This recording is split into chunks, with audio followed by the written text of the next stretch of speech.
బేలమండలంలోని sub market యార్డ్లో ప్రారంభమైన soya పంట కొనుగోళ్లలో ఇవాళ గందరగోళం నెలకొంది. సహకార సంఘాల అధికారులు గ్రామాల వారీగా సోయా పంట కొనుగోళ్ల కోసం షెడ్యూల్ ప్రకటించగా రైతులు గురువారం సోయా పంటను మార్కెట్ యార్డుకు తీసుకొచ్చారు. అయితే తేమ శాతం అధికంగా ఉండడంతో సోయా కొనుగోలుకు నిరాకరించారు. దీంతో రైతులు వారి తీరుపై ఆగ్రహం వ్యక్తం చేస్తూ మండల కేంద్రంలోని అంబేద్కర్ కూడలి వద్ద ఆందోళనకు దిగారు. అంతర్రాష్ట్ర రహదారులపై బైఠాయించి నిరసన వ్యక్తం చేశారు. వారు ఈ విషయం తెలుసుకున్న స్థానిక ఎస్ఐ రాధిక మార్క్ఫెడ్ డిఎం ప్రవీణ్ రెడ్డితో మాట్లాడారు. రైతుల సమస్యను పరిష్కరిస్తామని ఆయన హామీ ఇవ్వడంతో వారు ఆందోళన విరమించారు. గత వారం రోజుల నుండి సోయా పంటలను ఎండబెట్టి తీసుకొచ్చినప్పటికీ తేమ శాతం ఉందని చెప్పడం, కొనుగోళ్లకు నిరాకరించడం విడ్డూరమని రైతులు ఆవేదన వ్యక్తం చేశారు. పంటను బేషరతుగా కొనుగోలు చేయాలని రైతులు డిమాండ్ చేశారు.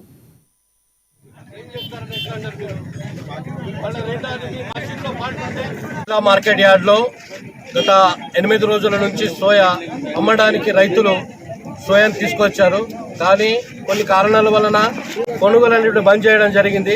ఆ తర్వాత నిన్నటి నుంచి కొనుగోలు అనేటువంటి ప్రారంభించడంతో మరి నిన్నటి నుంచి ఈ రోజు వరకు రైతులు తీసుకొచ్చినటువంటి పంటలు ఏదైతే సోయాబీన్ ఉందో దానికి తేమ శాతం ఎక్కువ ఉందనే కారణంతో కొనుగోలు చేయడానికి మార్కెట్ మరియు సొసైటీ వాళ్ళు నిరాకరించడం జరిగింది.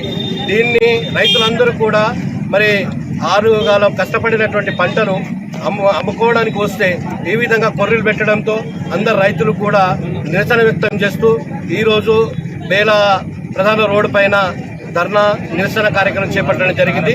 కాబట్టి మేము మార్కెట్ అధికారులకు అదేవిధంగా సొసైటీ అధికారులకు వారి దృష్టికి తీసుకెళ్లడం ఏంటంటే ఈ వాతావరణం అనేటువంటి తేమ శాతం అనేటువంటి రాష్ట్ర వ్యాప్తంగా ఒకే విధంగా ఉంది.